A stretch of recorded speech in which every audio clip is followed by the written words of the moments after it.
Quiero invitarles que abra su Biblia en el libro del profeta Isaías, capítulo 61.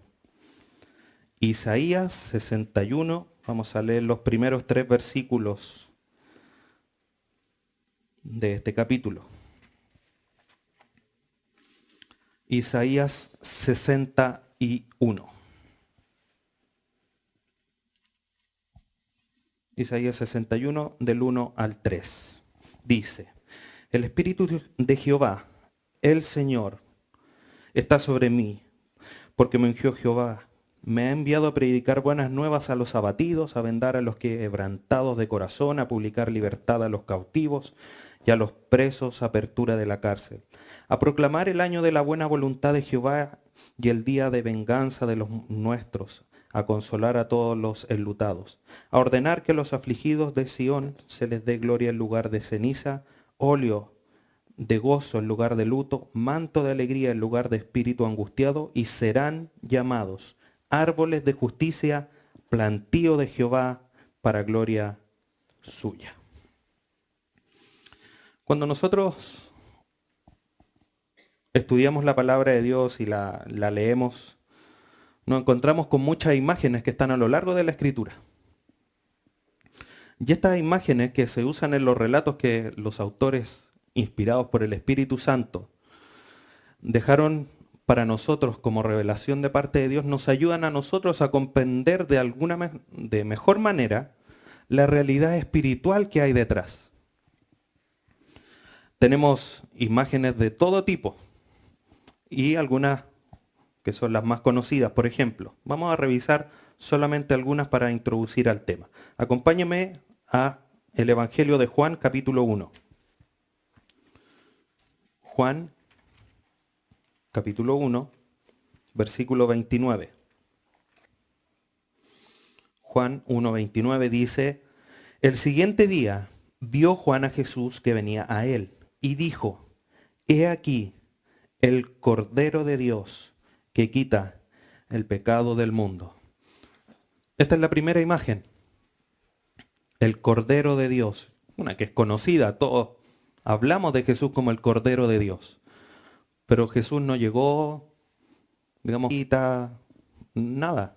Lo que es una imagen que nos habla del sacrificio que Dios estaba haciendo, que Dios estaba poniendo a favor de nosotros, como lo eran los ejemplos del Antiguo Testamento en los sacrificios del Pentateuco, que hacía el pueblo de Israel mandados por la ley. Ahora, inmediatamente a la aclaración. Estas imágenes que nosotros tenemos a lo largo de la Escritura son imágenes que son limitadas, porque Jesucristo obviamente nosotros podemos comprender digamos, lo que Él hizo en cuanto a ser el Cordero de Dios, pero eso no quiere decir que sea completamente un Cordero, porque Jesucristo, con respeto, Jesucristo no anda en 4 patas, por ejemplo, sino que las imágenes nos ayudan a comprender cierto punto, pero solamente ese punto y nosotros no podemos agrandarla más allá. ¿Ya? En ese sentido hay que poner cuidado cuando uno la lee y tiene que tratar solamente de poner el punto central al que está haciendo alusión el autor bíblico. Tenemos otro ejemplo en el mismo Evangelio de Juan, capítulo 8, versículo 12.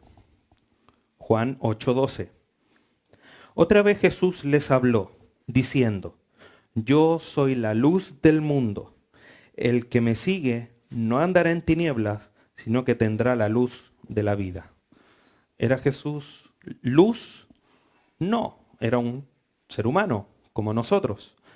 Pero el que Él diga que es la luz del mundo nos ayuda a comprender la realidad espiritual de que Él, su persona, trae la luz.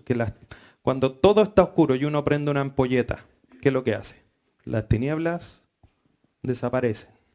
Jesucristo aparece en nosotros y las tinieblas desaparecen.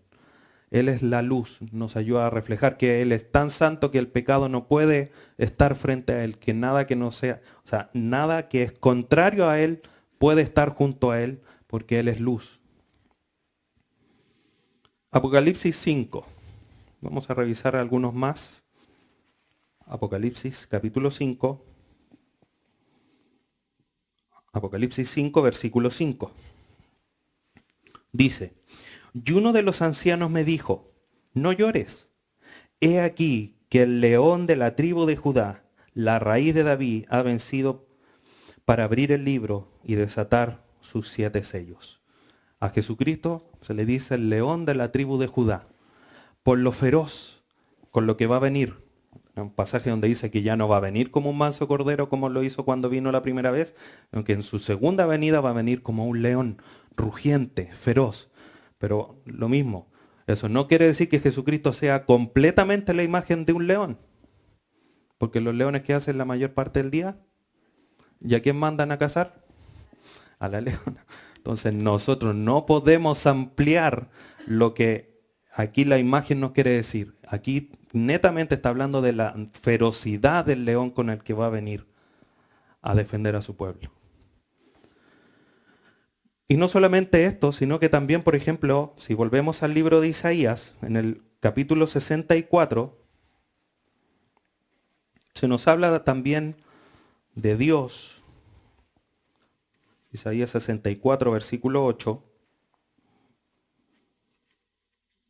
que también es una imagen conocida.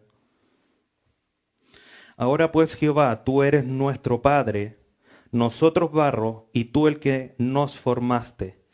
Así que obra de tus manos somos todos nosotros. No lo dice explícitamente, pero está hablando claramente de un alfarero que moldea el barro. Y esa también es una imagen que para nosotros es conocida. Última que vamos a revisar y nos va a servir para entrar al tema del día de hoy. Salmo 80, versículo 7 al 9. Salmo 80, versículos 7 al 9. Oh Dios de los ejércitos, restáuranos. Haz resplandecer tu rostro y seremos salvos. Hiciste venir una vid de Egipto, echaste las naciones y la plantaste. Limpiaste sitio delante de ella e hiciste arraigar sus raíces y llenó la tierra. ¿Qué imagen tenemos aquí? Un agricultor, ¿no es cierto? Alguien que siembra, cultiva, limpia el terreno. Hasta aquí hemos visto cuáles son las imágenes de Dios y hay muchas más que podríamos revisar. Pero como les decía, estas imágenes a nosotros nos ayudan a comprender las realidades espirituales. Pero no solamente hay imágenes de Jesús, de Dios en la Biblia, que nos ayudan a entender esa realidad espiritual, sino que también nosotros como iglesia de Jesucristo tenemos imágenes a las que se nos refiere la Biblia a nosotros. Y que obviamente también nos ayudan a comprender mejor nuestra realidad, lo que nosotros somos, cómo debemos comportarnos.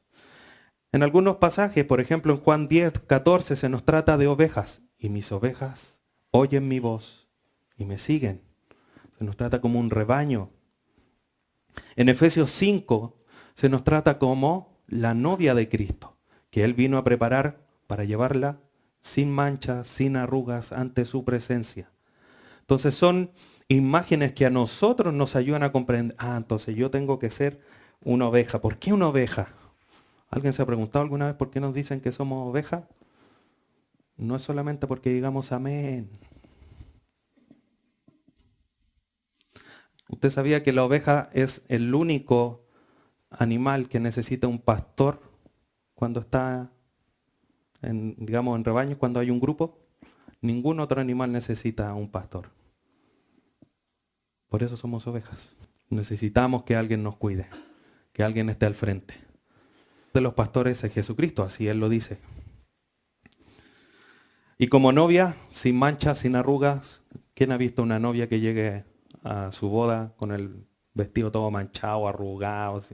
No, llega impecable.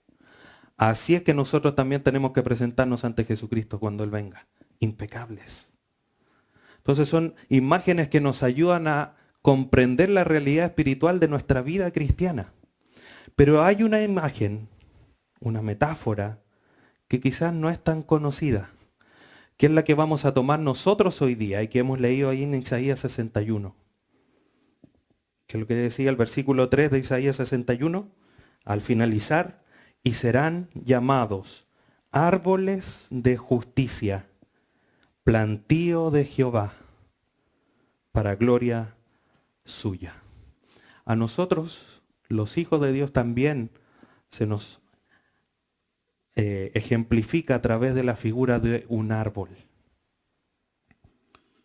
Y este ejemplo, esta imagen, nos ayuda a comprender al menos tres aspectos indispensables de nuestra vida cristiana y que nosotros debemos estar con, como se dice, con las antenas bien paradas y con la atención muy bien puesta en estos aspectos de nuestra vida cristiana. Primero, nuestro testimonio. Segundo, nuestra producción en cuanto a los frutos que estamos dando. Y tercero, nuestras convicciones.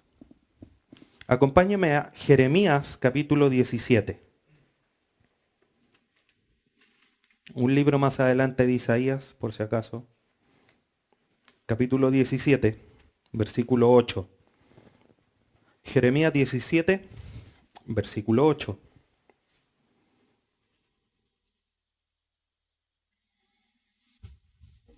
Dice, porque será como el árbol plantado junto a las aguas, que junto a las corrientes echará sus raíces, y no verá cuando viene el calor, sino que su hoja estará verde, y en el año de sequía no se fatigará, ni dejará de dar frutos. Así otros. ¿Cómo? Dice, rápidamente porque lo vamos a revisar más adelante. Porque será como árbol plantado junto a aguas que junto a corrientes echará sus raíces. Esas son nuestras convicciones, las que nos afirman, las que nos mantienen seguros en la tierra, en Cristo. Y no verá cuando viene el calor, sino que su hoja estará verde. Nuestro testimonio. ¿Qué estamos mostrando a aquellos que nos rodean?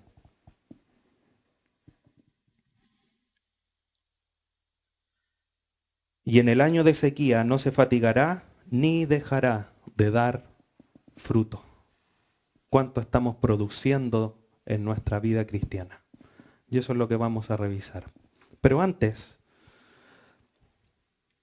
el libro de Judas, vamos a Judas, antes de Apocalipsis. Judas en sus escritos nos ayuda a comprender esta realidad un poco más allá. Jeremías es claro, tienen que tener convicciones, tienen que tener testimonios. Y Judas hace lo contrario, hace como una contraposición de lo que un árbol, digamos, o un hijo de Dios no debe ser, también tomándolo en el ejemplo de un árbol. Judas, versículo 12. Judas, versículo 12. Dice, estos, hablando de los falsos maestros, son manchas en vuestros ágapes, que comiendo impúdicamente con vosotros se apacientan a sí mismos, nubes sin aguas, llevadas de acá para allá por los vientos, árboles otoñales, sin fruto, 2 veces muertos y desarraigados. Árboles otoñales, los árboles no tienen hojas, no dan testimonio. Desarraigados, no tienen convicciones. Y sin frutos, sin producción en su vida. Eso es lo que son los falsos maestros. Entonces, ¿cómo está nuestra vida a la luz? Si miramos un árbol, ¿cómo estamos nosotros? ¿Estamos con convicciones? ¿Estamos dando buen testimonio y dando buen fruto? En Isaías 61, cuando el profeta dice, árboles de justicia, plantío de Jehová, ahí en Isaías 61:3, hace referencia a plantas permanentes. O sea, Dios no va a plantar, ¿cómo se llaman estas plantitas que duran un rato? Orejas de oso, o los pensamientos. Un plantito, ¡oh, qué bonito! Una semana y ya se fueron los pensamientos, se fueron las orejas de oso y hasta ahí llegó todo el colorido del jardín. Cuando en este pasaje el profeta está hablando que van a ser llamados árboles de justicia, plantío de Jehová para gloria suya. Está hablando que son plantas permanentes en el jardín de Dios.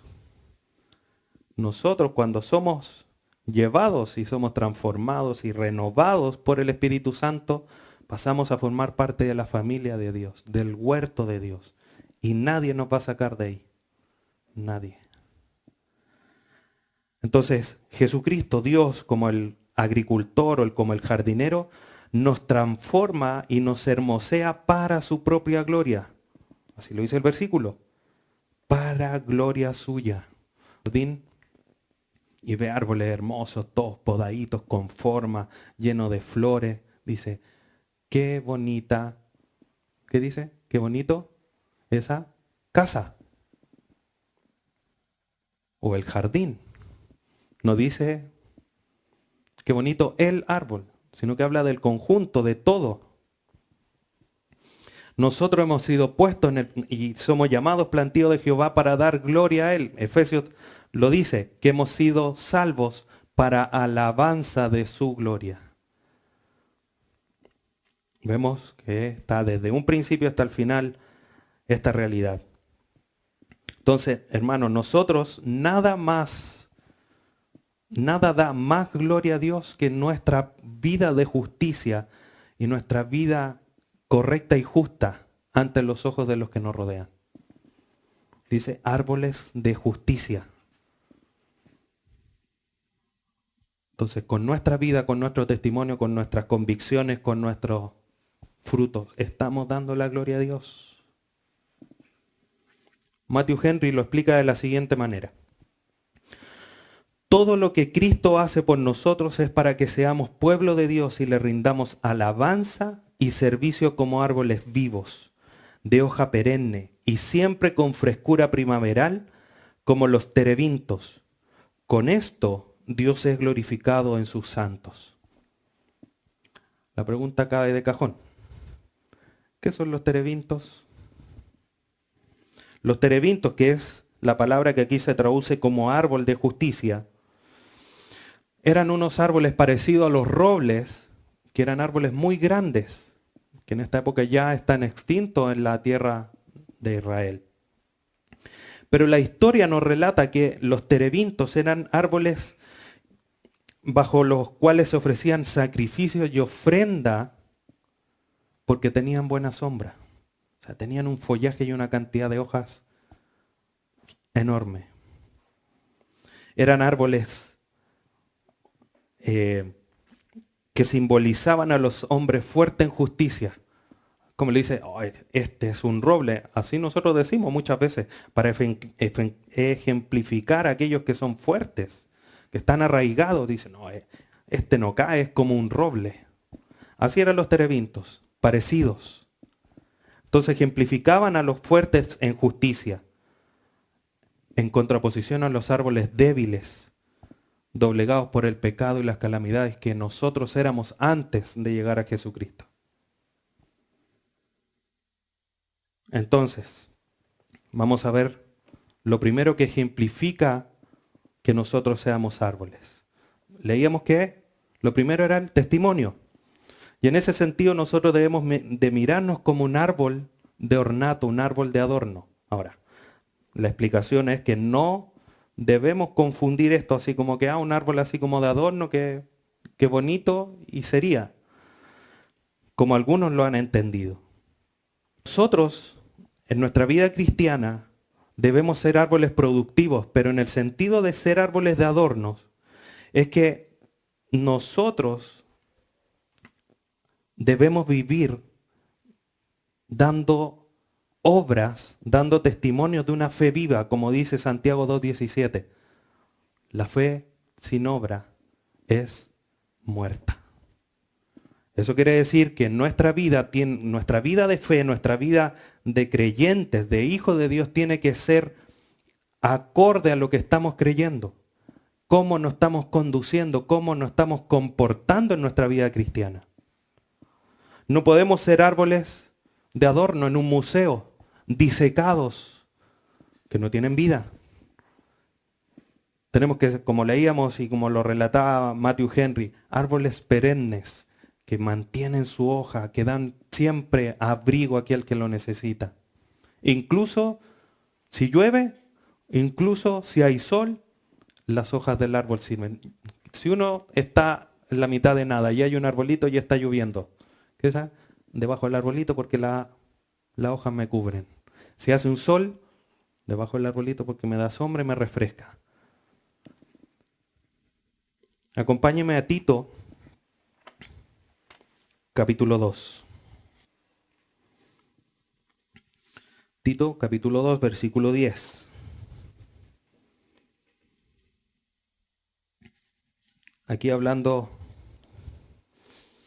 Pablo a los siervos de cómo deben comportarse con sus amos. No defraudando, Tito 2:10, no defraudando, sino mostrándose fieles en todo, para que entornen la doctrina de Dios nuestro Salvador. Pablo aquí lo que le está diciendo, como les comentaba, le está exhortando a los siervos a través de Tito que deben comportarse con sus adornen la doctrina de Dios. ¿Es fea la doctrina de Dios? No quiere decir eso. Lo que quiere decir cuando aquí habla de adornen es que el comentario además de que la palabra que aquí utilizan para adornar la doctrina es la palabra de la que se deriva hoy día lo que utilizamos como cosmético. ¿Qué quiere decir esto? Que se utiliza en el griego original con el sentido de hacer más atractivo, de añadir belleza o color. Si alguien ve y dice, tú eres pecador, cree en Cristo y serás salvo. Para un pecador eso no tiene, como decimos, mucho brillo. Pero si nuestra vida de comportamiento genuino como verdaderos hijos de Dios, lo respaldamos con lo que, respaldamos lo que la doctrina dice con nuestro testimonio, lo hacemos más vivo, lo hacemos más hermoso, lo hacemos más atractivo. Si un cristiano dice, no, Jesucristo, Dios es poderoso y Él me va a salvar, y a la primera prueba anda con una cara de 3 metros. Y dice, oye, ¿tú no eres cristiano? Sí, pero es que estoy pasando por así una prueba. Y le dice, y después el otro está pasando por una prueba y le dice, no, tú que confías en Jesucristo. ¿Y por qué tú no? Pero si decimos Jesucristo es poderoso y viene una prueba y yo ando feliz y contento, le dice, oye, ¿y qué le pasa a este? Cáchate, le quemó la casa, le robaron el auto y anda contento. Es porque el gozo nos ayuda a vivir de esa forma y adornamos la doctrina de nuestro Salvador Jesucristo. Muchos se asombran. Funeral, van los evangélicos cantando gozosos porque alguien ya está con el Jesucristo. Y todos se asombran. Oye, ¿por qué están tan contentos si alguien murió? Pero eso tiene que ir reflejado en decir sí, que tenemos gozo porque ya está con quien va a estar. Entonces lo que Pablo aquí le está diciendo a Tito es que nuestro testimonio debe honrar el Evangelio, debe embellecerlo, debe adornarlo, ponerle color para aquellos que lo rodean. O sea, si ya a los gentiles le es locura, por lo menos que sea una locura llamativa. Una locura de, oh, yo también quiero ser loco.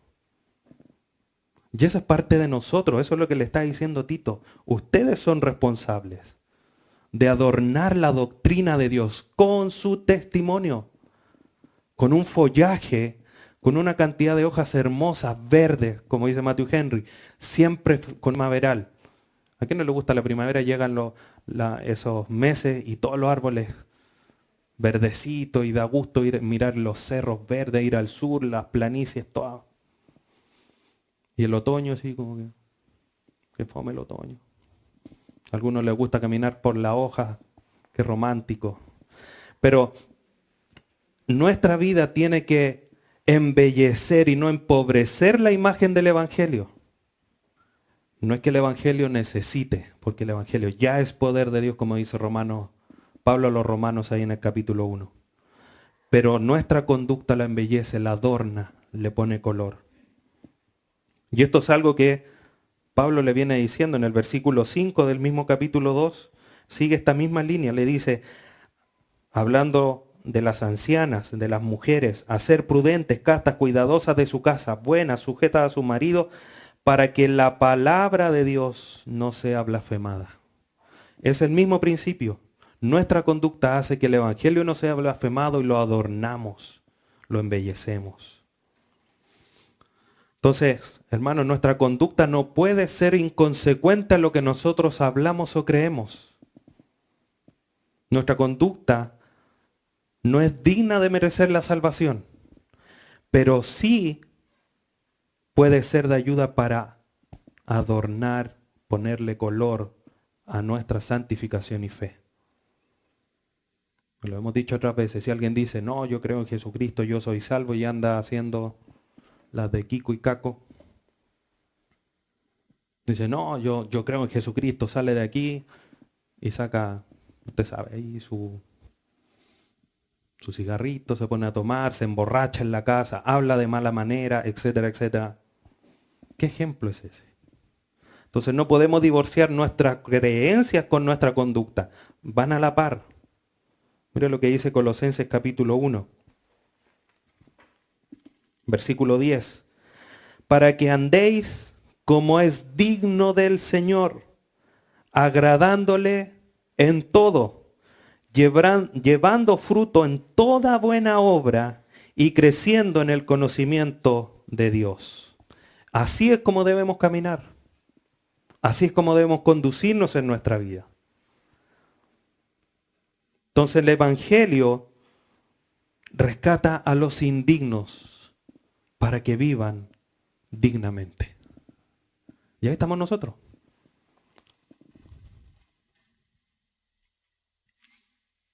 Y hay tres realidades que nos ayudan a comprender un poco más esto. Nosotros, huérfanos, no teníamos padre, nuestro padre era el diablo. Suena feo, fuerte, pero así es.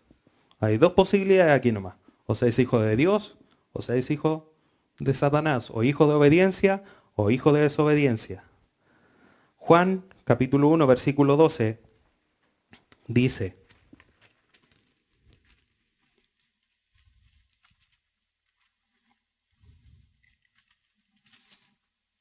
mas a todos los que le recibieron, a los que creen en su nombre, les dio potestad de ser hechos hijos de Dios. Pregunta. Si llega un niño a su casa y el niño desordenado, no sabe comer, dice malas palabras, ¿qué es lo primero que dice usted? Oh, el niño malcriado, el niño mal educado, los papás, al tiro la pagan los papás, ¿sí o no? Si usted se dice que es cristiano, dice, no, yo soy cristiano, y no vive conforme a su Padre eterno y celestial, ¿qué van a decir?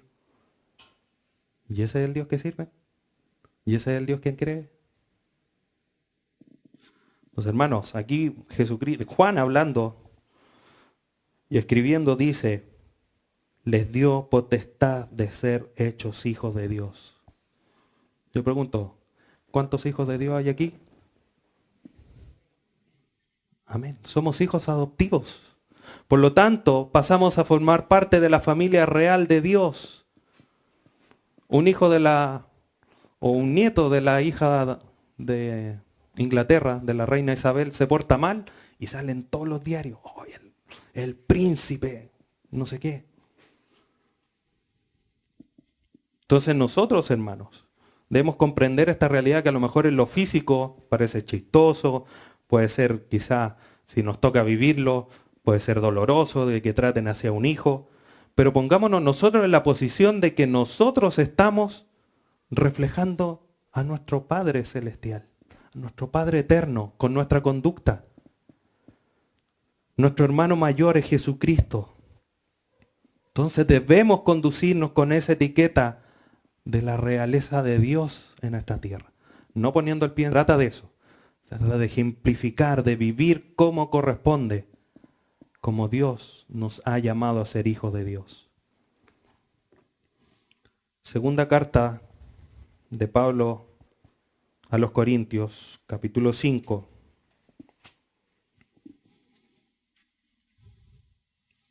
versículo 20.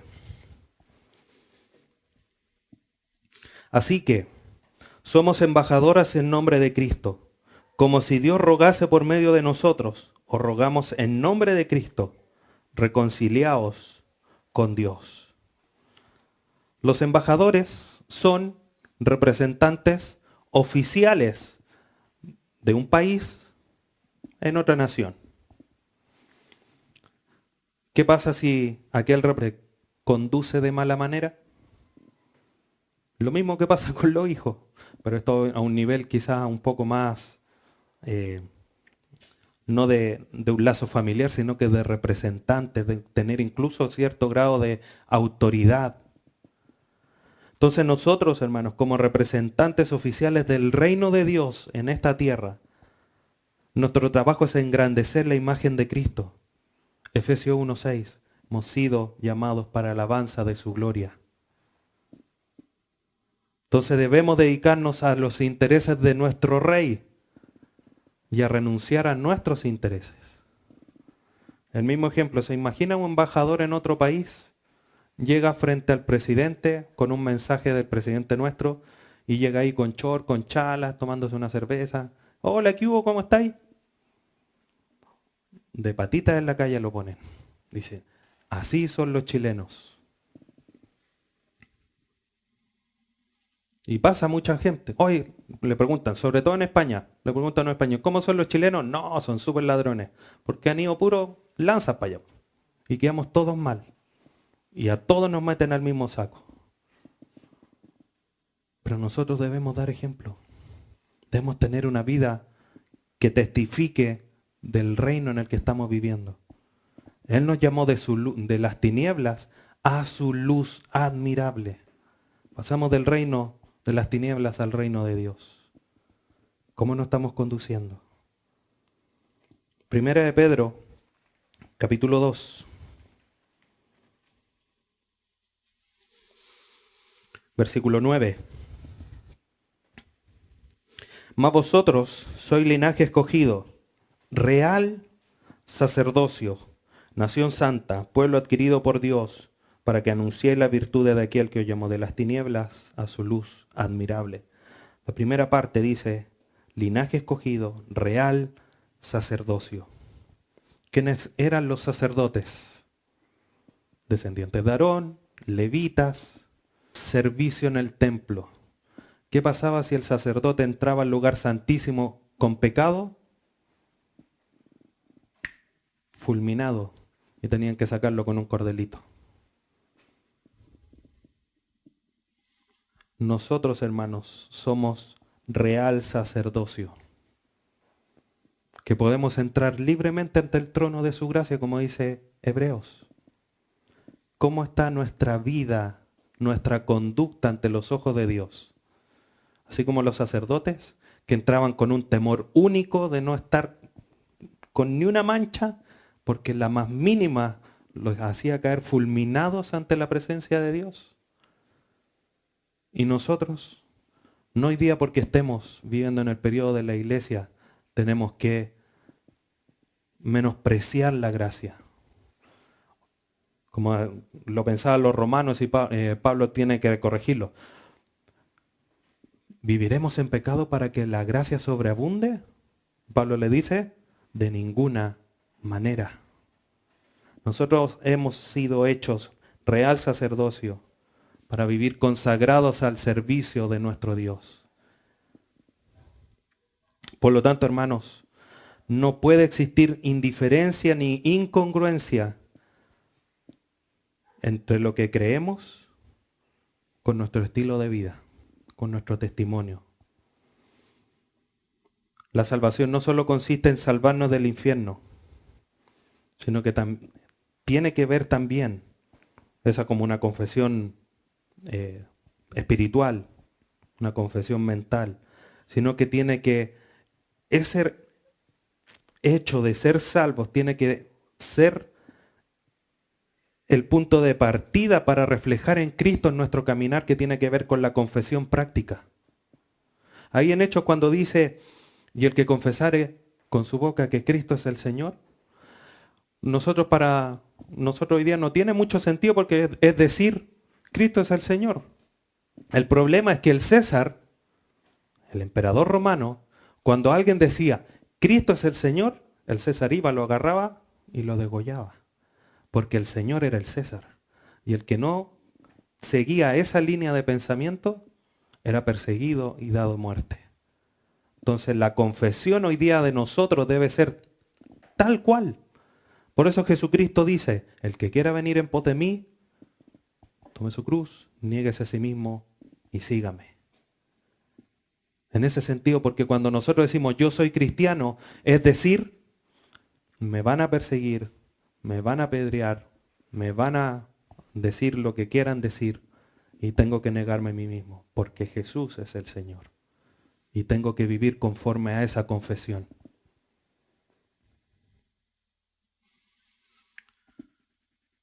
El cristiano también es como un árbol frutal. Mateo, capítulo 7, versículo 16, dice, por sus frutos los conoceréis. ¿Acaso se recogen uvas de los espinos o higos de los abrojos? Bueno, nuestra vida es una vida que se conoce por sus frutos. En la Biblia no existe algo tal como un cristiano infructífero. No existe un cristiano que no dé frutos. Vemos la historia en los evangelios. Pasó Jesucristo, vio la higuera sin frutos. ¿Qué le pasó a la higuera? Nosotros hemos sido llamados, hermanos, para andar por las obras que Cristo preparó de antemano para que anduviésemos en ellas. No si queríamos, para que anduviésemos en ellas, dando frutos. Nuestra unión con Cristo no es simbólica. Así como que me pongo un sello y listo. Nuestra unión con Jesucristo es vital. Es lo que nos da vida. Es como conecto la manguera a la llave, doy la llave y en el otro extremo no sale agua. ¿Qué ilógico es eso? ¿O no? ¿Qué espera uno si da la llave? ¿Que al otro extremo salga agua, ¿no es cierto? Nuestra vida está en conexión con Cristo. Por lo tanto, nuestra vida debe producir vida espiritual a chorros, a raudales. Juan capítulo 15, versículo 4. Juan 15, 4. Dice, permaneced en mí y yo en vosotros. Como el pámpano no puede llevar frutos por sí mismo si no permanece en la vid, así tampoco vosotros si no permanecéis en mí. Y nosotros somos hijos de Dios, somos plantío eterno de Dios, estamos en conexión con Cristo. ¿Cómo nos vamos a llevar frutos? ¿Se ve lo incongruente que es que un cristiano no lleve frutos? Quédese ahí en Juan. Yo voy a leer un pasaje en Efesios, quiero que me ponga atención a lo que voy a leer.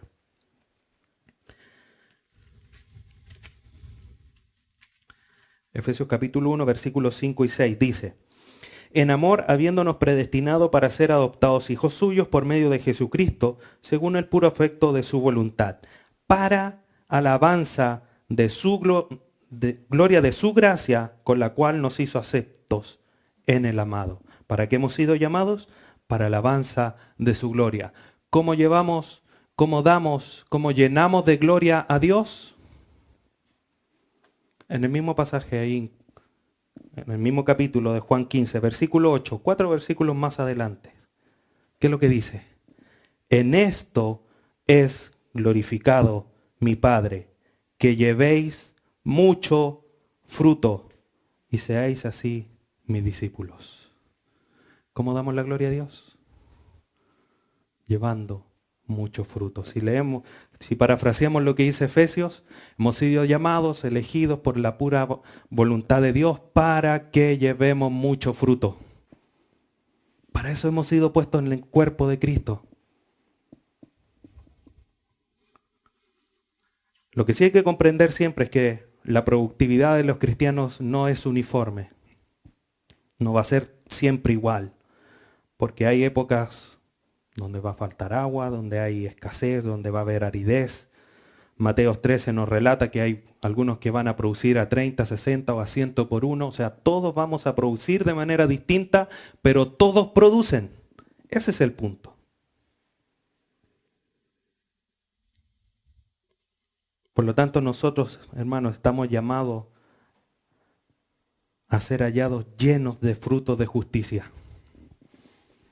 Es lo que dice Filipenses, capítulo 1, versículo 9 al 11. Filipenses 1, del 9 al 11. Y esto pido en oración, la oración de Pablo con respecto a los de Filipo. Y esto pido en oración, que vuestro amor abunde aún más y más en ciencia y en todo conocimiento, para que aprobéis lo mejor, a fin de que seáis sinceros e irreprensibles para el día de Cristo. Versículo 11. Llenos de fruto de justicia, que son por medio de Jesucristo, la gloria y alabanza de Dios.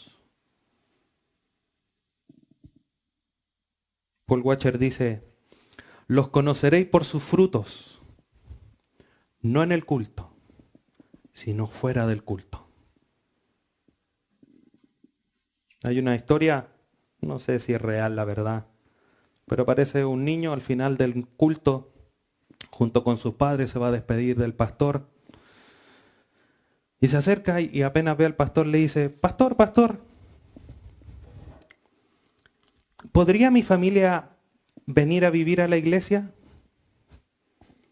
Y el pastor asombrado le dice, ¿por qué me pides eso? ¿O por qué quieres eso? Y el niño le responde, es que mis padres se portan como dos angelitos acá en la iglesia. ¿Cómo nos estamos comportando en la casa? En nuestro trabajo, en nuestro estudio. No es aquí lo importante. O sea, sí es importante, pero lo importante también es afuera. Aquí estamos todos entre creyentes, estamos llamados a exhortarnos, a apoyarnos, a orar, a todo entre nosotros, a soportarnos todo. Pero nuestros frutos tienen que también ir hacia afuera. No basta aquí el día domingo 2 horas con la aureola en la cabeza y que nos faltan las puras alas. Eso tiene que ser los 7 días de la semana, las 24 horas del día.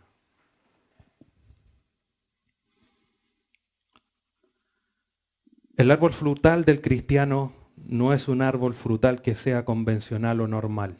Uno va a un manzano y ¿qué espera encontrar? Manzanas. Pues no va a encontrar manzanas, pera, mandarina, sandía. Va a encontrar manzanas. Pero el cristiano tiene que ser un árbol tutti frutti, por decirlo de alguna manera. ¿Cómo es eso? Gálatas capítulo 5.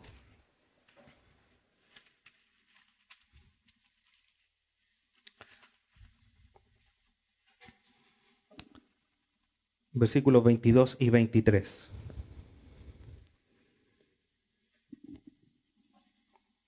Gálatas 5, 22 y 23. Dice, mas el fruto del Espíritu es amor, gozo, paz, paciencia, benignidad, bondad, fe, mansedumbre, templanza. Contra tales cosas no hay ley. 9 elementos del fruto del Espíritu. Y nótese que dice el fruto del Espíritu. No dice los frutos del Espíritu. Un creyente tiene que tener estos 9 elementos del fruto del Espíritu. Dice, no, yo tengo amor, tengo bondad, solo me falta paciencia. No puede ser, porque el fruto del Espíritu son las 9 cosas que aquí Pablo está nombrando. Entonces, dicho de una manera, nosotros tenemos que tener estos 9 elementos en nuestra producción frutal de nuestra vida cristiana.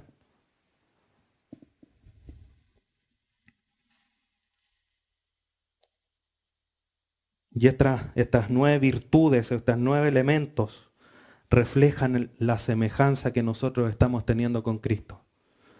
Usted léalo en su casa detenidamente, Gálatas 5, 22 y 23. Imagínese a Cristo, tal cual, como uno lo conoce a través de los evangelios. Es todo Cristo lo que aquí Pablo le está diciendo. Entonces nosotros, hermanos, cuando comenzamos a caminar en nuestra vida cristiana, nuestros primeros frutos están en vertical porque van hacia Dios en agradecimiento, en amor hacia Él. Pero en la medida que nosotros vamos creciendo y madurando, nuestros frutos se van haciendo verticales porque se expanden a los que nos rodean, a nuestros hermanos en la fe y también a aquellos que no creen en Cristo. Usted un arbolito no lo ve primero echar la rama y después el tronco.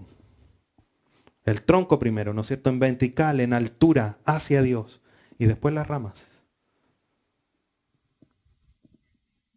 Así también debe ser nosotros. La última imagen que nos ayuda a comprender que nosotros seamos árboles, no tiene que ser un árbol bien arraigado.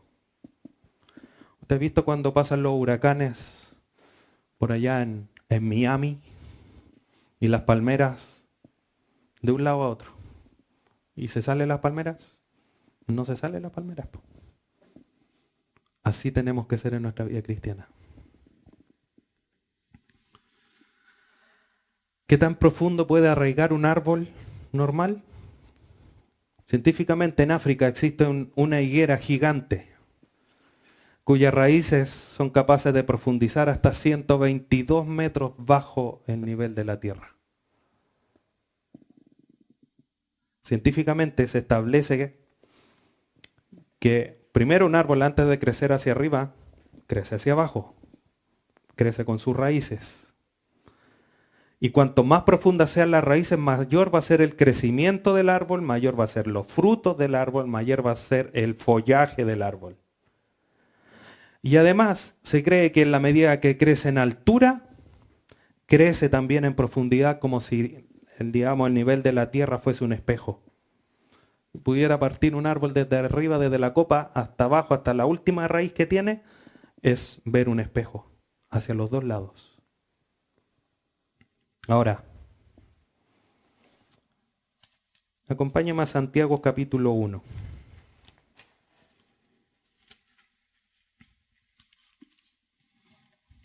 Versículo 8. Santiago 1:8. El hombre de doble ánimo es inconstante en todos sus caminos. El árbol que no tiene raíces sopla el viento, la tormenta, ¿y qué pasa? Al suelo el árbol. O se quiebra el árbol. Y aquí Santiago, los que tienen doble ánimo, que no tienen un fundamento, no tienen una raíz firme, ¿y qué? Son llevados. Pasan de un camino al otro. El cristiano debe ser un cristiano de convicciones. Un cristiano que tenga su fundamento, tal cual como el árbol crece en sus raíces. Así tienen que estar agarradas de la roca nuestras convicciones. Y la roca, por supuesto, es Jesucristo. Nuestro crecimiento espiritual no es automático. Nosotros quisiéramos que fuese así. Señor, diga, tú eres mi hijo, renaces de nuevo y al tiro así, unos pedazos de raíces que nada nos mueva. Pero no es así. Filipenses 1 dice que el que comenzó la buena obra, la terminará hasta el día de Jesucristo. Estamos en el proceso.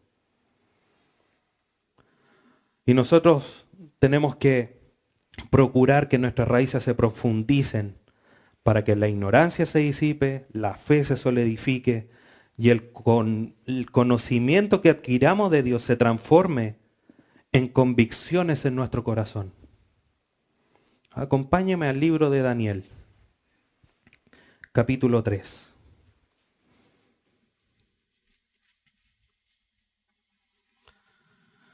Vamos a leer algunos pasajes. Daniel capítulo 3, versículo 12.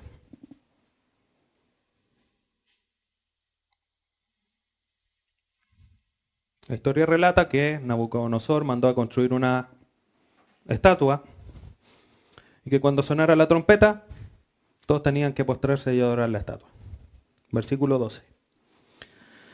Hay unos varones judíos los cuales pusiste sobre los negocios de la provincia de Babilonia, Sadrach, Mesach y Abednego. Estos varones, oh rey, no te han respetado, no adoran tus dioses ni adoran la estatua de oro que has levantado. Entonces Nabucodonosor dijo con ira y con enojo que trajesen a Sadrach, Mesach y Abednego. Al instante fueron traídos estos varones delante del rey. Nótese. El rey con furia dijo, tráiganmelos, y al instante llegaron. Porque el rey estaba hablando. 14. Habló Nabucodonosor y les dijo, ¿es verdad, Sadrach, Mesach y Abednego, que vosotros no honráis a mis dioses ni adoráis la estatua de oro que he levantado? Ahora pues, ¿estáis dispuestos para que al oír el son de la bocina, de la flauta, del tamboril, del arpa, del salterio, de la zampoña y de todo instrumento de música, os postréis y adoréis la estatua que he hecho? Porque si no la adoráis, en la misma hora seréis echados en medio de un horno de fuego ardiendo, y que Dios será aquel que os libre. ¿Y qué Dios será aquel que os libre de mis manos? Sadrach, Mesach y Abednego respondieron al rey Nabucodonosor diciendo, no es necesario que te respondamos sobre este asunto. Dios, a quien servimos, puede librarnos del horno de fuego ardiendo, y de tu mano, oh rey, nos librará. Y si no, sepas, oh rey, que no serviremos a tus dioses, ni tampoco adoraremos la estatua que has levantado. Entonces Nabucodonosor se llenó de ira y se demudó el aspecto de su rostro contra Sadrach, Mesach y Abednego y ordenó que el horno se calentase 7 veces más de lo acostumbrado. ¿Ve aquí la convicción que tenían estos jóvenes?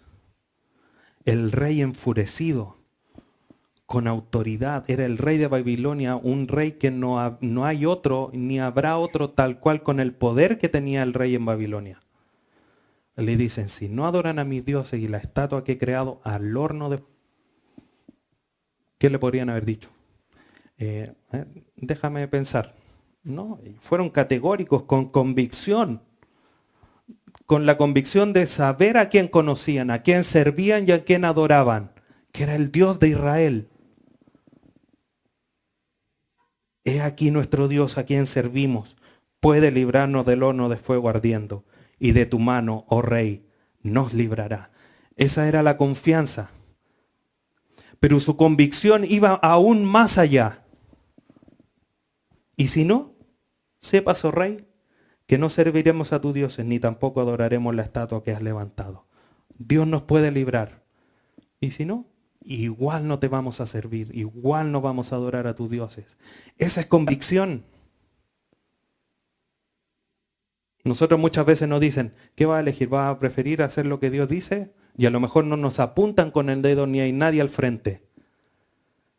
Pero está ahí, la tentación y la convicción bíblica. Y estamos en esta misma posición, en nuestro corazón. ¿Lo hago? No lo hago. Y muchas veces transamos nuestra convicción y terminamos pecando por seguir la tentación que está al frente nuestra. ¿Y la convicción? Versículo 24.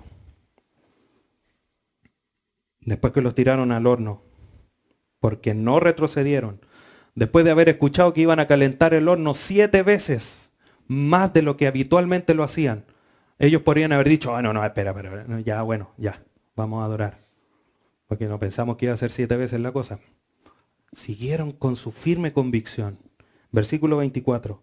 Entonces el rey Nabucodonosor se espantó Y se levantó apresuradamente y dijo a los de su consejo, ¿no echaron a 3 varones atados dentro del fuego?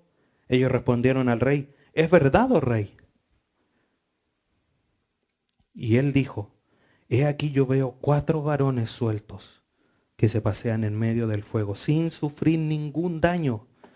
Y el aspecto del cuarto es semejante a hijo de los dioses. No era el que estaba ahí al medio, un dios pagano. Era un pagano viendo algo como hijo de los dioses. Pero obviamente era Jesucristo el que estaba ahí, apoyando y cuidando a aquellos que con convicción dijeron, no nos postraremos ante tus dioses ni ante tu estatua. Entonces, hermanos, nosotros en este aspecto de la convicción cristiana, de las raíces que como árbol de plantío de Jehová debemos de tener, es el más indispensable en nuestra vida cristiana. Porque en la medida que nosotros tengamos las convicciones, así como el árbol tiene raíces profundas, dará más fruto, dará más follaje y dará más buen testimonio. Así nosotros, cuando tengamos las convicciones arraigadas en Jesucristo, en el conocimiento de Dios, podremos erguirnos como un árbol llamativo, un árbol que da testimonio de su fe, un árbol que da frutos abundantes en la vida cristiana. Por lo tanto, es importantísimo que nosotros busquemos tener las convicciones en Dios, en su palabra, y no transarlas por nada. Salmo 1. Salmo capítulo 1. Bienaventurado el varón que no anduvo en consejo de malos, ni estuvo en camino de pecadores, ni en silla de escarnecedores se ha sentado. ¿Qué hay que tener para no hacer eso? Convicción. Convicción. Hoy día nos dicen, oye, vamos a ver esto. Bueno, pero hay una bienaventuranza. Versículo 2, sino que en la ley de Jehová está su delicia, y en su ley medita de noche y de día. La delicia del cristiano no está en sentarse en silla de escarnecedores, ni en camino de pecadores, ni andar en consejo de malos, sino que en meditar, en inculcar la palabra de Dios en su corazón, en generar estas convicciones profundas. 3. ¿Cómo va a ser aquel cristiano que busque a Jesucristo en su palabra y en meditar en la ley? Será como árbol plantado junto a corrientes de aguas, que da su fruto en su tiempo. Y su hoja no cae, y en todo lo que hace, prosperará. Cuando tenemos convicciones profundas, vamos a dar fruto y vamos a embellecer la doctrina de Dios. Pero hay que tener convicciones, hay que tener raíces. ¿Dónde están esas raíces? Apegadas a corrientes de agua. ¿Dónde están esas corrientes de agua? En Cristo. Con la mujer samaritana, Juan capítulo 4. Si yo te daré un agua que la vas a tomar y no vas a tener sed jamás. Ese es Cristo.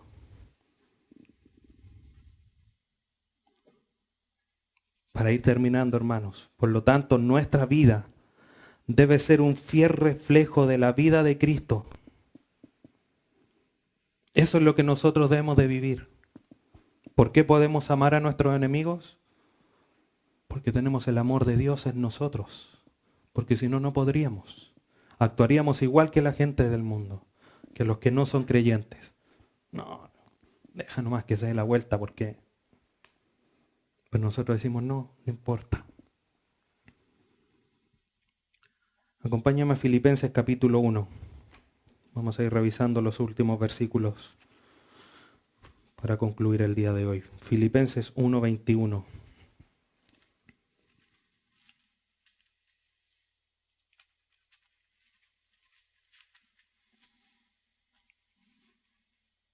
Mire lo que dice Pablo a los de Filipo.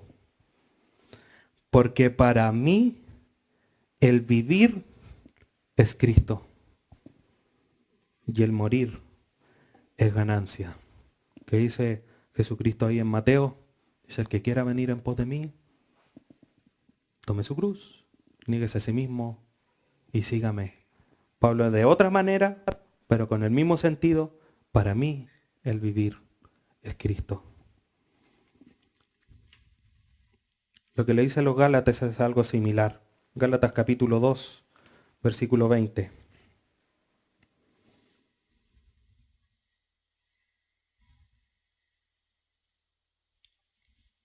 Gálatas 2:20.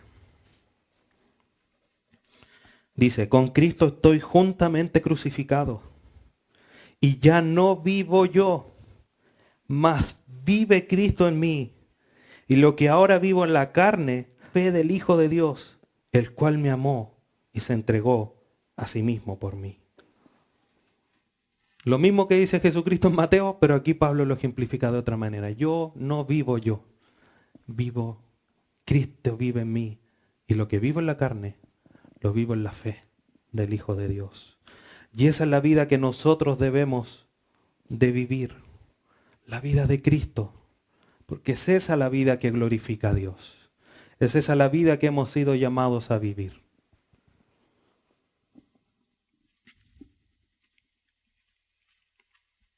Volvamos a Filipenses capítulo 1. Versículos 27 y 28.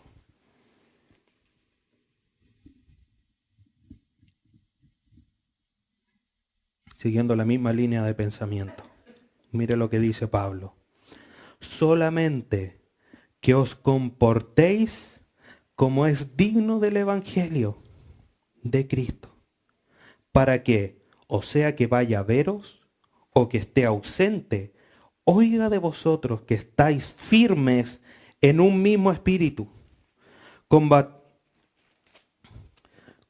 combatiendo unánimes por la fe del Evangelio, y en nada intimidados por los que se oponen, para que ellos ciertamente es indicio de perdición, mas para vosotros de salvación, y esto es de Dios.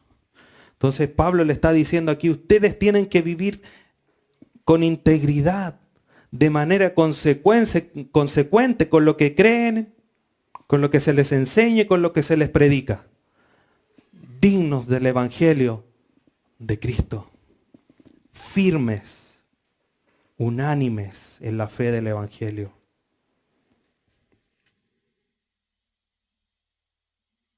Pablo a los de Efesios en el capítulo 4 le dice: yo pues, preso en el Señor, os ruego que andéis como es digno de la vocación con que fuisteis llamados. Último pasaje, segunda carta de Pedro, capítulo 3. Segunda carta de Pedro, capítulo 3. Pedro hablando de la venida del Señor Jesucristo en su día.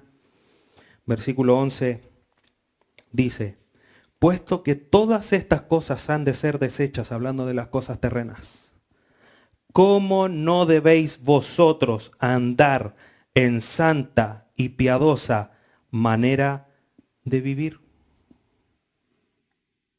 ¿Acaso nosotros no tenemos la esperanza? Cantábamos el domingo anterior: ven, Señor, ven para hacernos igual a ti, ven con poder, con virtud. Y esa es nuestra esperanza, una esperanza que no avergüenza. Y si esa es nuestra esperanza, que sabemos que todo esto va a ser consumido, ¿cómo no debéis vosotros andar en santa y piadosa manera de vivir? Versículo 14. Por lo cual, oh amados, estando en espera de estas cosas, procurad con diligencia ser hallados por Él sin mancha e irreprensibles en paz. ¿Cómo está tu follaje? ¿Cómo están tus frutos? ¿Cómo están tus raíces? ¿Estamos hoy viviendo nosotros en integridad conforme a lo que profesamos o a la fe que profesamos? ¿Conforme a lo que se nos enseña? ¿Conforme a lo que se nos predica? ¿Cómo está siendo nuestra conducta en nuestra vida cristiana? ¿Estamos embelleciendo el nombre de Dios? ¿Le estamos dando gloria a su nombre? ¿Estamos glorificando a Dios con nuestros frutos? ¿Cuán profundas son tus raíces para confrontar, para hacer frente a la tempestad que día a día se levanta? Esas son preguntas que solamente usted se puede contestar. Pero que hoy día nosotros debemos mirarnos como un árbol. Así como pasamos y vemos un árbol todo feo, sin... ¿Y por qué no cortan ese árbol? Tenemos un árbol en la casa que no da fruto, lo vamos a cortar porque no sirve. Plantamos un limón, no da limones, se corta. ¿Cómo está tu vida cristiana? Llena de fruto, lleno de hojas y las convicciones que tenemos. Recuerda, hermanos, somos árboles de justicia, plantío de Jehová para su gloria. Oremos. Padre eterno, te damos gracias en esta mañana, Dios. Primeramente por tomarnos y ponernos en tu jardín. Indignos éramos de que eso fuese así, pero hemos sido puestos. Tal como los pámpanos en la vid, así hemos sido puestos en Cristo. Te damos gracias porque Él nos llena de vida. Él nos llena de esa savia que nos hace aceptos ante ti. Pero sin lugar a duda nosotros también tenemos una responsabilidad de cuidar nuestro testimonio, de cuidar los frutos que estamos entregando y también de las convicciones que estamos teniendo en nuestra vida cristiana. Y sin lugar a duda, Señor, somos expuestos a tu palabra hoy día y creo que somos hallados, Señor, faltos. Pero gracias porque en tu misericordia nos prendes la luz para poder mejorar. No con nuestra fuerza, sino que en tu fuerza, en lo que tú nos das. Porque es en Cristo que podemos permanecer y llevar mucho fruto. Ayúdanos, Señor, a someternos a tu palabra, a querer conocerte más, así como Pablo oraba, para que fuesen llenos del conocimiento, de sabiduría en Jesucristo, para llevar mucho fruto, fruto abundante de justicia. Así nosotros también, con nuestra forma de vivir, con nuestras acciones, con nuestros frutos, podamos dar la gloria a ti y ser un árbol bello, agradable a tus ojos, que tanto ha hecho por nosotros. Ayúdanos, Padre Celestial, a vivir como es digno de la vocación que nos has llamado, dignos del Evangelio de Jesucristo, dignos de tu palabra. Señor, éramos indignos, pero tú nos has hecho dignos para vivir dignamente.